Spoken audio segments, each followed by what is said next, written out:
বন্ধুরা, তোমরা রাত্রে ঘুমোতে যাওয়ার আগে আর সকালে ঘুম থেকে উঠে অবশ্যই ভগবান শ্রীকৃষ্ণের বাণী শোনো। এতে তোমার জীবন বদলে যাবে। চলো আর কোনো দেরি না করে সেই পবিত্র বাণী শুনি। শ্রীমদ্ ভগবদ্ গীতাকে নিয়ে বলা হয়েছে একং শাস্ত্রং দেবকী পুত্র গীতাম, অর্থাৎ একমাত্র সেই শাস্ত্র যার গায়ন স্বয়ং ভগবান শ্রীকৃষ্ণের মুখ নিঃসৃত বাণী থেকে হয়েছে, তাই শ্রীমদ্ ভগবদ্ গীতা। যখন মহাভারতের যুদ্ধক্ষেত্র কুরুক্ষেত্রে অর্জুন অস্ত্র তুলে নিতে দ্বিধাগ্রস্ত হয়ে পড়েছিলেন, তখন ভগবান শ্রীকৃষ্ণ নিজ মুখে যে শাস্ত্রের গীত গেয়েছিলেন, সেই মহাদিব্য উপদেশই শ্রীমদ্ ভগবদ্ গীতা নামে পরিচিত। এর মাহাত্ম্য অপার, অপরিমেয়। এর প্রকৃত মাহাত্ম্য কেউই পুরোপুরি বর্ণনা করতে পারে না। শেষ, মহেশ, গণেশ পর্যন্ত এর সমস্ত গুণগান সম্পূর্ণরূপে প্রকাশ করতে পারেন না। তাহলে আমরা সাধারণ মানুষ তো আরও সীমাবদ্ধ। এমন বলা হয়ে থাকে, যে ঘরে প্রতিদিন শ্রীমদ্ ভগবদ্ গীতার পাঠ হয় কিংবা তা শোনা হয়, সেই ঘরে স্বয়ং শ্রীকৃষ্ণের আগমন ঘটে। এই গীতাকে পৃথিবীর প্রতিটি মানুষের পড়া ও বোঝা একান্ত প্রয়োজনীয়, যাতে তারা জীবনের সুখ, শান্তি ও সফলতা লাভ করতে পারে। শ্রীমদ্ ভগবদ্ গীতায় মোট 18টি অধ্যায় রয়েছে এবং এই 18টি অধ্যায়ে মোট 700টি শ্লোক রয়েছে। এই কারণেই আমরা আজ শ্রীমদ্ ভগবদ্ গীতার ঐশ্বরিক জ্ঞান থেকে অনুপ্রাণিত হয়ে 151টি গুরুত্বপূর্ণ ভাবনার কথা জানব, যেগুলো আমরা খুব সহজ ও সরল ভাষায় তোমাদের বোঝাতে চেষ্টা করব। আর আমাদের পূর্ণ বিশ্বাস, প্রতিদিন এই ভাবনাগুলি শ্রবণ করলে তোমার জীবনের বর্তমান এবং ভবিষ্যতের সমস্ত সমস্যা থেকে মুক্তি লাভ সম্ভব হবে। চলো শ্রীমদ্ ভগবদ্ গীতার সেই সবচেয়ে শক্তিশালী 151টি ভাবনার দিকে এগিয়ে চলি এবং সেগুলিকে আমাদের জীবনে গ্রহণ করার চেষ্টা করি। শ্রীমদ্ ভগবদ্ গীতার প্রথম ও সর্বাধিক গুরুত্বপূর্ণ উপদেশ হল কর্মই সর্বোচ্চ ধর্ম। ভগবান শ্রীকৃষ্ণ গীতায় অর্জুনকে উপদেশ দিয়ে বলেন, মানুষ জন্ম নিয়েছে কেবল কর্ম করার জন্য, আর কর্ম ছাড়া কেউ কখনো থাকতে পারে না। মানুষকে ফলের চিন্তা না করে কেবলমাত্র নিজের কর্তব্য পালনে মনোনিবেশ করা উচিত। সবসময় সৎকর্ম করা উচিত, কারণ কর্ম সেই ফসল যা মানুষকে যেভাবেই হোক কেটে নিতে হবে। যেমন কর্ম হবে ঠিক তেমনই তার ফলও হবে। কর্মের হিসেব খুব সহজ। ভালো করো, ভালো ফল পাবে; খারাপ করো, খারাপ ফল পাবে। মানুষ যে রূপে ঈশ্বরকে স্মরণ করে, ঈশ্বরও তাকে সেই রূপেই দর্শন দেন। নিজের শক্তিকে দুশ্চিন্তায় ব্যয় না করে সমস্যার সমাধান খুঁজতে ব্যবহার করাটাই বুদ্ধিমানের কাজ। অসৎ জিনিস দেখা আর শোনা থেকেই আসলে অসৎতার শুরু হয়। যে মানুষ এই মূল্যবান মানব জীবন পেয়েও ঈশ্বরের নাম কীর্তন করে না, সে দুর্বুদ্ধি মানুষ, যিনি মোক্ষের সিঁড়ি পেয়েও সেটায় চড়ার চেষ্টা করে না। ভগবান শ্রীকৃষ্ণ বলেন, হে মানব, যদি তুমি এই সংসারের সকল দুঃখ থেকে মুক্তি চাও, তবে আমার ভক্তি করো। যে আমার ভক্তি করে না, সে এই জীবনেও নয়, মৃত্যুর পরেও শান্তি পায় না। যারা অসৎ কর্মে লিপ্ত, অধম প্রকৃতির, যাদের বুদ্ধি মায়ায় আচ্ছন্ন, তারা কখনোই আমার পূজা করে না বা আমাকে পাওয়ার চেষ্টা করে না। নিজেকে ভগবানের প্রতি সম্পূর্ণরূপে সমর্পণ করো, এটাই সবচেয়ে বড় আশ্রয়। যে কেউ এই আশ্রয়কে চিনে নিতে পারে, সে সব রকমের ভয়, চিন্তা ও দুঃখ থেকে মুক্ত হয়। ভগবানের উপর বিশ্বাস রাখো সেই শিশুর মতো, যাকে যদি কেউ বাতাসে ছুঁড়ে দেয় তবুও সে হাসে, ভয় পায় না, কারণ সে জানে কেউ তাকে পড়তে দেবে না। ভগবান শ্রীকৃষ্ণ বলেন, তুই মন ছোট করিস না। যেখানে তোর নিজেরই মুখ ফিরিয়ে নেবে, সেখানে আমি তোর পাশে থাকব। জীবনে কখনো কারো সঙ্গে নিজের তুলনা করিস না। তুই যেমন আছিস তেমনটাই শ্রেষ্ঠ। প্রেরণার সবচেয়ে বড় উৎস হলো তোর নিজের ভাবনা। তাই সব সময় ভালো ভাব, বড় ভাব, আর নিজেকে জয় করার জন্য নিজেকেই অনুপ্রাণিত কর। যে দুঃখ ভোগ করে সে ভবিষ্যতে সুখী হতে পারে, কিন্তু যে দুঃখ দেয় সে কখনো সুখী হতে পারে না। তাই নিজের মধ্যে করুণা রাখিস, ক্রোধ নয়, কারণ ফুল তো মেঘের বৃষ্টি নিয়ে খেলে, তার গর্জন নিয়ে নয়। মানুষ যতই মিষ্টি কথা বলুক, যদি সে মিথ্যা হয়, তাহলে সে একদিন তোর জন্য বিষ হয়ে উঠবে। আর একজন সত্যবাদী যতই তোর কাছে কঠোর মনে হোক, সে একদিন তোর জীবনের ওষুধ হয়ে উঠবে। ভগবান শ্রীকৃষ্ণ বলেন, মন শান্ত রাখার চেয়ে বড় সম্পদ এই দুনিয়ায় আর কিছু নেই। যে ব্যক্তি নিজের মন শান্ত রাখতে শিখে গেছে, তার চেয়ে ধনী কেউ হতে পারে না। সময় কখনো মানুষের তৈরি পথে চলে না, মানুষকে সময়ের দেখানো পথে চলতে হয়। একেই বলে নিয়তি। জীবন তখনই কঠিন লাগে যখন আমরা নিজের পরিবর্তনের বদলে পরিস্থিতি বদলাতে চাই। সত্য কখনো দাবি করে না যে সে সত্য, কিন্তু মিথ্যে সর্বদা দাবি করে যে শুধুমাত্র সেই সত্য। ভগবান শ্রীকৃষ্ণ বলেন, যেমন আলো অন্ধকারে দীপ্তি দেয়, তেমনি সত্য নিজ আলোয় জ্বলে। তাই মানুষের সর্বদা সত্যের পথেই চলা উচিত। ভগবান বলেন, হে অর্জুন, কি হারিয়ে গেছে যে তুই কাঁদছিস? কি এনেছিলিস যা তুই হারিয়ে ফেলেছিস? তুই কি সৃষ্টি করেছিলিস যা নষ্ট হয়ে গেছে? তুই যা পেয়েছিস এখান থেকেই পেয়েছিস, যা দিয়েছিস এখানেই দিয়েছিস। যা আজ তোর তা কাল অন্য কারো হয়ে যাবে, কারণ পরিবর্তনই এই জগতের নিয়ম। সময়ের সাথে সাথে এই জগতে সব কিছু বদলায়, সব কিছুই পরিবর্তনের নিয়ম মেনেই চলে। এই দেহ তোর নয়, তুই এই দেহের মালিকও নোস। এই শরীর 5টি মৌলিক উপাদান দিয়ে তৈরি: অগ্নি, জল, বায়ু, মাটি আর আকাশ। একদিন এই শরীর সেই পঞ্চতত্ত্বেই বিলীন হয়ে যাবে।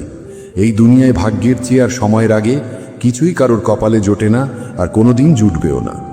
জীবনে নিজের বাক্য সংযম রাখা খুব জরুরি, কারণ কথার দ্বারা দেওয়া আঘাত কখনোই সহজে সারে না।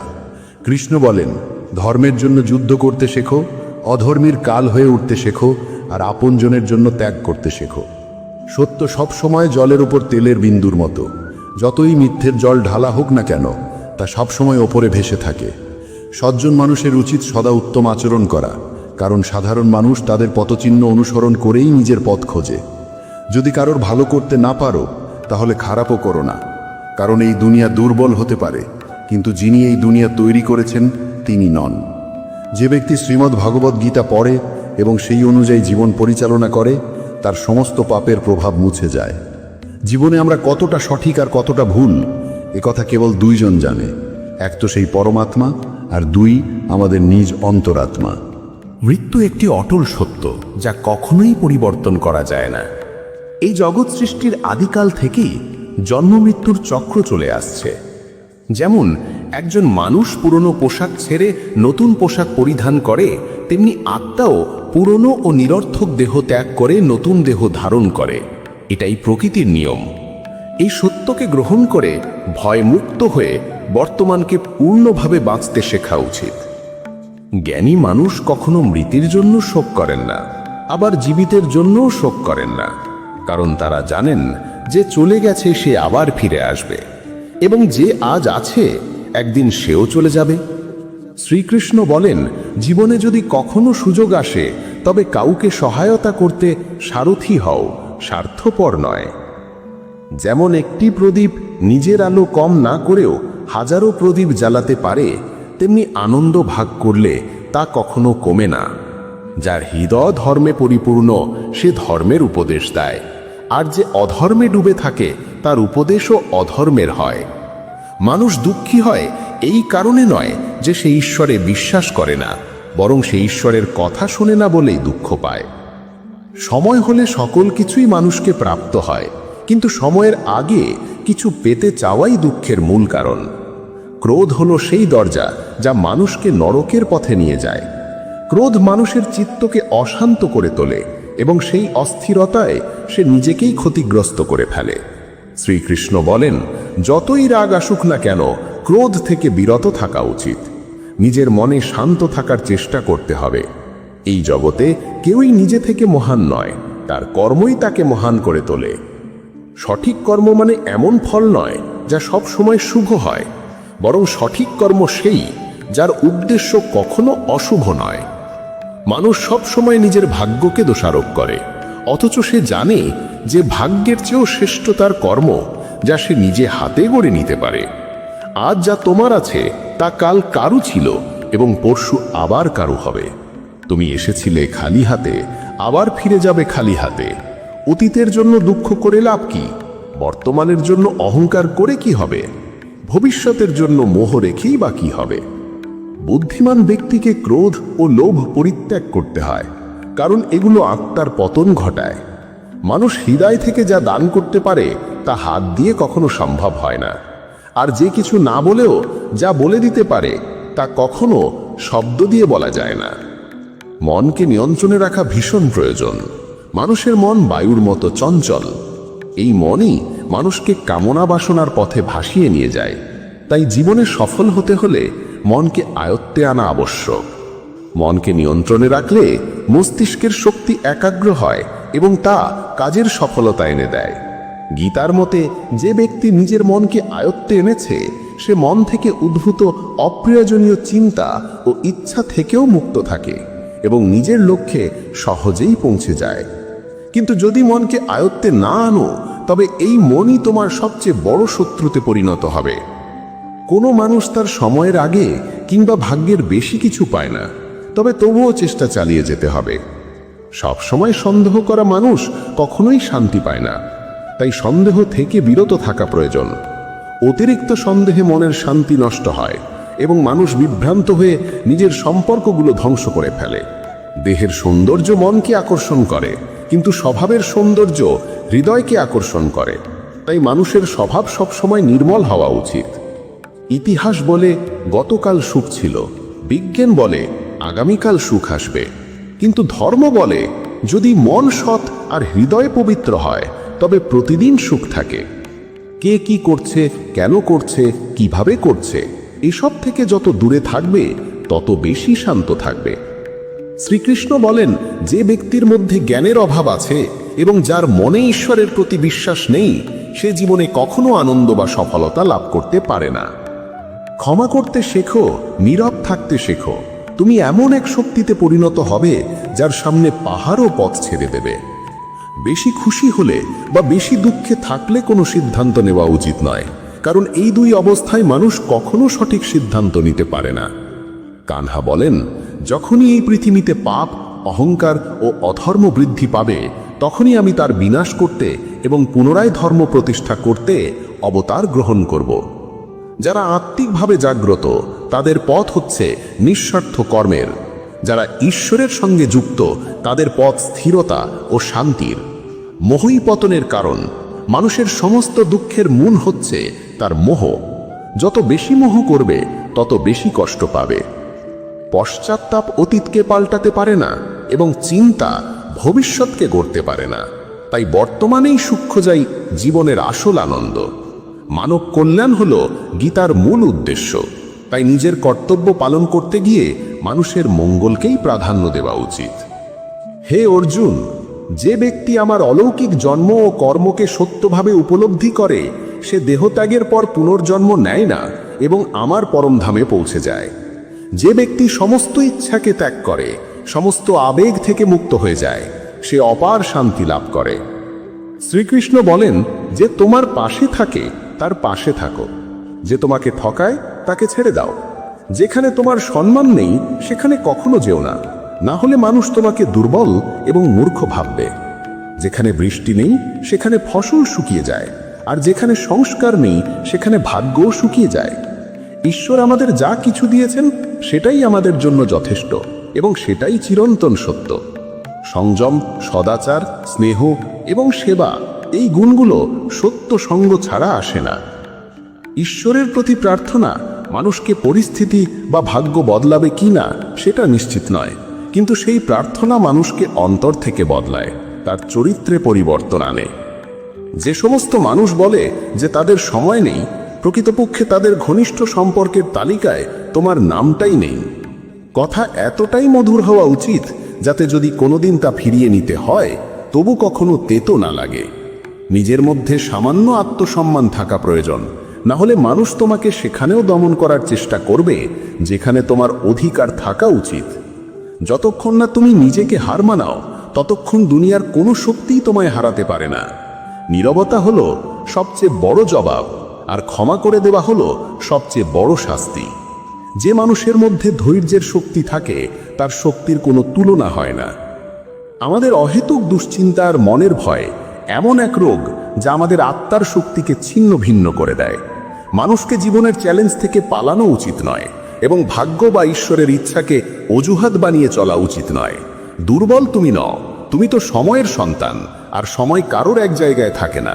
তুমি শুধু তোমার কর্ম করে যাও। যে কখনো সংকট দেখেনি সে নিজের শক্তির আসল পরিচয় জানে না। যে মানুষ অন্যের কষ্ট বোঝে, যার মধ্যে দয়া আছে, যার হৃদয় ভালো, তাদের আবার জন্ম নিতে হয় না। কাউকে কিছু দিয়ে অহংকার করো না, কে জানে তুমি দিচ্ছ না, শুধু আগের জন্মের ঋণ শোধ করছো। অহংকারী মানুষের বংশ, ঐশ্বর্য আর মর্যাদা, এই তিনটেই একে একে হারিয়ে যায়। বিশ্বাস না হলে কৌরব আর কংসের উদাহরণ দেখো। যদি কারো উপর বিশ্বাস করতে চাও তবে তার কথায় নয়, তার আচরণে নজর দাও। ভগবান শ্রীকৃষ্ণ বলেন, যে মানুষ আমাকে চিনে যায় সে জন্ম আর মৃত্যুর বন্ধন থেকে মুক্ত হয়ে যায়। যা তোমার ভাগ্যে আছে তা তোমার কাছে নিজেই এসে যাবে, আর যা তোমার নয় তা এসেও সরে যাবে। যেমন হাওয়া নৌকাকে দিকভ্রষ্ট করে দেয়, তেমনি মানুষের বাসনা তার বুদ্ধিকে বিভ্রান্ত করে তোলে। ভগবান শ্রীকৃষ্ণ বলেন, যে মানুষ সুখ দুঃখ মান অপমান সব অবস্থায় শান্ত থাকে সেই মানুষই আমার কাছে অতি প্রিয়। সময় এক অদ্ভুত ব্যাপার। যদি তার সঙ্গে চলো সে তোমার ভাগ্য বদলে দেয়, আর যদি তার সঙ্গে না চলো তবে সে তোমার জীবনটাই বদলে দেয়। মানুষ কাঁদলে দুর্বল হয় একথা ঠিক নয়, বরং কান্নায় যিনি ভেঙে পড়েন তিনিই সবচেয়ে শক্তিশালী হয়ে ওঠেন। আমাদের যা আছে তাতেই খুশি থাকা উচিত, কারণ আমরা যেমন জীবনযাপন করছি সেটাই অনেকের স্বপ্ন। পাথর হয়তো শেষ আঘাতে ভেঙে পড়ে, কিন্তু প্রথম আঘাত কখনো বৃথা যায় না। সে মানুষটিকে কখনো বিশ্বাস করো না যার স্বভাবই হলো কষ্ট দেওয়া বা প্রতারণা করা। যদি চাও সবাই তোমায় ভালোবাসুক, তবে ভালোবাসার সূচনা তোমাকেই করতে হবে, কারণ প্রকৃতির নিয়ম যা বপন করবে তাই ফলবে। অনেক সময় কোনো কিছু আঁকড়ে রাখা তোমার ক্ষতি করে দিতে পারে, তাই যা চলে যেতে চায় তাকে চলে যেতে দাও। চোখের জল যদিও ওজনে হালকা, কিন্তু ঝরে পড়লে মনটা অনেক হালকা হয়ে যায়। মানুষ ভুল করে অন্যদের চোখে ধুলো দিতে পারে, কিন্তু ভগবান তো সব হিসেব রাখেন। তোমার সততা আর অন্যের ভুল কখনো বোঝাতে যেও না, সময় একদিন সব নিজেই বুঝিয়ে দেবে। ঈশ্বরের সৃষ্ট একটি গাছের নিচে যেমন ধনী বসতে পারে তেমনি গরিবও বসতে পারে। দুজনই একরকম বাতাস আর ছায়া পায়, কোনো তফাৎ নেই। এর মানে ঈশ্বর সব মানুষকে এক চোখে দেখেন। সেই মানুষটিকে কখনো উপেক্ষা করো না যে তোমায় ভালোবাসে, তোমার যত্ন নেয়, তোমায় মনে করে, কারণ একদিন যখন তোমার চোখ খুলবে তখন তুমি বুঝবে যে তুমি তারা গুনতে গুনতে চাঁদকে হারিয়ে ফেলেছ।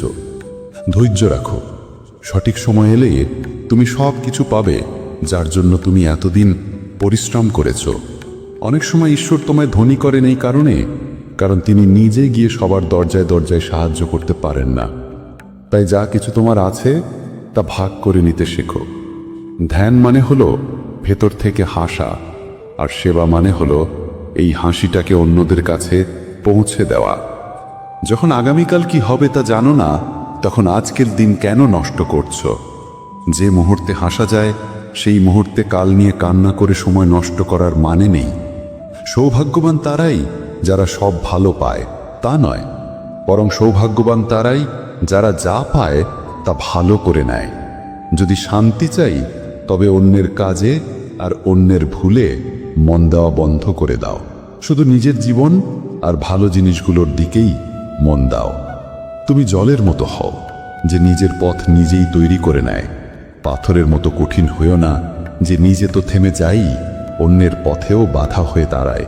যেমন অল্প একটু ওষুধ ভয়ঙ্কর রোগকে শান্ত করে দিতে পারে, ঠিক তেমনি ঈশ্বরের সামান্য স্মরণও অসংখ্য কষ্ট আর দুঃখের নাশ করে দিতে পারে। তুমি যদি নিজে সুখী হও সেটা খুব ভালো কথা, কিন্তু যদি তোমার কারণে অন্য কেউ সুখী হয় তবে তার চেয়েও বড় আনন্দ আর কিছুই হতে পারে না। ভগবান শ্রীকৃষ্ণ বলেন, যদি কেউ তোমাকে কষ্ট দেয় তবে মন খারাপ করো না, কারণ মানুষ সবসময় সেই গাছে পাথর ছোড়ে যেটার ফল সবচেয়ে মিষ্টি হয়। একবার ভাবো তো, মানুষও কখনো কোনো তালা তৈরি করে না চাবি ছাড়া, তাহলে তিনি তো ঈশ্বর। তিনি এমন কোনো সমস্যা সৃষ্টি করবেন কেন যার কোনো সমাধান নেই? এই রূপ, এই অর্থ, এই ধন দৌলত, এই ছলচাতুরি সব কিছুই একদিন ধ্বংস হয়ে যাবে। একমাত্র তোমার সৎ কর্মই তোমার সঙ্গে যাবে। যে মানুষ সহজ সরল স্বভাবের তাকে কখনো দুর্বল ভেবে ভুল করো না, কারণ তার সরলতা তার চারিত্রিক সংস্কার, দুর্বলতা নয়। সময়ের চেয়েও বেশি মূল্যবান হয় অনুভূতি, তাই সেই মানুষদের উপরই তা খরচ করো যারা তা বোঝে। যে সত্য কথা বলে আর সঠিক পথে চলে সেই মানুষই অধিকাংশ সময় এই পৃথিবীতে তিক্ত মনে হয়। কারো প্রতি অহংকার করো না, সবাইকে আপন করে মিশে থাকো, সে তোমার আত্মীয় হোক কিংবা বন্ধু। আঘাত শুধু শরীরে লাগলেই টের পাওয়া যায় না, আত্মায় লাগলে তার বেদনা আরো গভীর হয়, আরো তীব্র হয়। যে দান কোনো শর্ত ছাড়া কর্তব্য হিসেবে নিঃস্বার্থভাবে কাউকে দেওয়া হয়, সেটাই প্রকৃত দান। নিন্দার ভয় পেয়ে কখনো তোমার লক্ষ্য থেকে মুখ ফিরিও না, কারণ লক্ষ্য পূরণ হলেই নিন্দুকদের মত পাল্টে যায়। যদি তুমি কাউকে একবার ক্ষমা করো তাহলে তুমি বুদ্ধিমান, যদি দ্বিতীয়বার ক্ষমা করো তাহলে তুমি হৃদয়বান, কিন্তু যদি তৃতীয়বারও তাকে ক্ষমা করো তাহলে তুমি এই দুনিয়ার সবচেয়ে বড় মূর্খ। জীবনের সবচেয়ে দামি জিনিস হলো তোমার বর্তমান। একবার সেটা চলে গেলে পৃথিবীর সমস্ত ধন সম্পদ দিয়েও আর তা কেনা সম্ভব নয়। শ্রীকৃষ্ণ বলেন, মানুষ চাইলে তার জীবন খুব সহজভাবে কাটাতে পারে, কিন্তু সে তা করতে পারে না। সে সারাক্ষণ দুশ্চিন্তায় ডুবে থাকে। সে অতীতের কথা ভেবে কষ্ট পায়, সে মৃত্যুকে ভয় পায়।